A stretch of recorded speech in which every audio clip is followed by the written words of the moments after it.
সুপ্রিয় দর্শক ও বন্ধুরা সবাইকে স্বাগত জানাচ্ছি। এই মুহূর্তে দেশের সবচেয়ে যেটি আলোচ্য বিষয় বা সবচেয়ে গুরুত্বপূর্ণ বিষয় আমরা যেটি ইংরেজিতে একসময় পড়েছিলাম যে বার্নিং কোশ্চেন অর্থাৎ জরুরি বিষয়, সেটি হচ্ছে সিলিন্ডার গ্যাসের সংকট। সংকট ঠিক বলবো না, আমি বলতে চাচ্ছি যে এটি সিলিন্ডার গ্যাসের কৃত্রিম সংকট।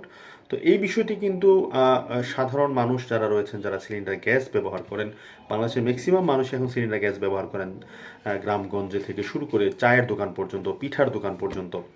সেখানে সবচেয়ে যে জরুরি বিষয়টি সেটি হচ্ছে সিলিন্ডার গ্যাস এবং সিলিন্ডার গ্যাসের প্রাপ্যতা এবং সংকটের বিষয়, যেটি নিয়ে সরকার কিন্তু আসলে সবচেয়ে বেশি আমার মনে হয় যে তারা হেলামি করেছে, এবং এই বিষয়টি নিয়ে আমি কোনো ধরনের উদ্যোগ আসলে সরকারের দেখিনি। সেটি হচ্ছে, আমি একটি উদাহরণ দিই যে গতকাল থেকে আজ পর্যন্ত আমি বিভিন্ন জায়গায় অন্তত 8-10 কিলোমিটার পর্যন্ত মোটরসাইকেল আমি আসলে চেষ্টা করেছি সিলিন্ডার গ্যাস সংগ্রহ করার জন্য। এবং আপনারা আমার আগের ভিডিওতে দেখেছেন যে আমার বাসায় গত 7 দিন ধরে কোনো ধরনের সিলিন্ডার চুলা জ্বলছে না, মানে সিলিন্ডার গ্যাস শেষ হয়ে গেছে, এবং সেখানে আমরা অনেকে টাকা নিয়ে ঘুরছি কিন্তু আসলে আমরা গ্যাস পাচ্ছি না।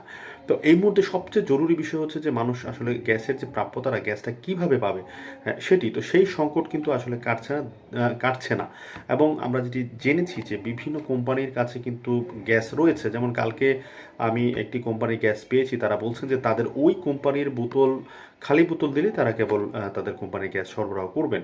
তো এই যে পরিস্থিতি, আসলে সাধারণ মানুষের জীবন নিয়ে যে এই ছিনিমিনি খেলা, এটি কিন্তু কোনোভাবেই বন্ধ হচ্ছে না। এবং এই সংকট আসলে কবে নাগাদ দূর হবে, কবে নাগাদ, প্রতিদিনই আমি আসলে দোকানে যাই এবং তাদেরকে জিজ্ঞেস করি যে ভাই, সিলিন্ডার গ্যাস আপনি পেয়েছেন কিনা। দোকানদারকে আমি জিজ্ঞেস করি এবং ফোন নম্বর দিয়ে রেখেছি, আমি প্রতিদিন সকালে উঠে একবার ফোন করি যে আপনারা সিলিন্ডার গ্যাস পেয়েছেন কিনা। তাদের একই কথা, ভাই আগামীকাল হয়তো পেতে পারি। এই কথা কিন্তু গত 5 দিন ধরেই আমি শুনছি যে আগামীকাল হয়তো একটা খবর পেতে পারি, আগামীকাল হয়তো আপনারা গ্যাস পেতে পারেন।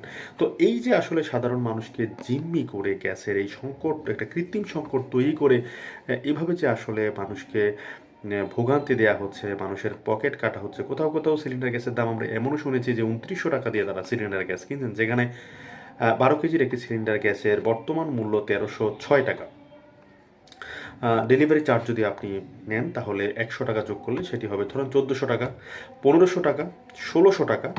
কিন্তু সেটি যখন একজন ভোক্তা, একজন মানুষ যখন 2900 টাকা দিয়ে কিনবে, তখন কিন্তু মানে ডাবল দামে কিনবে, তখন কিন্তু তার মধ্যে রাষ্ট্র, সরকার এবং সব আইনি শাসন ব্যবস্থা সব কিছু নিয়ে আসলে একটা বিরূপ প্রতিক্রিয়া তার মধ্যে কিন্তু সৃষ্টি হবে।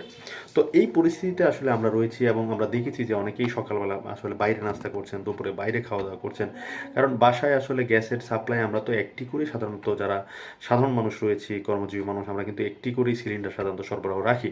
তো আমরা জানি না যে আসলে এই পরিস্থিতি কেমন হচ্ছে। আমি প্রতিদিনই বাজারে যাচ্ছি, সিলিন্ডার গ্যাসের দোকানে কথা বলছি, ফোন দিচ্ছি, কিন্তু এই সংকট আসলে কবে দূর হবে এটি বলা একেবারেই মুশকিল।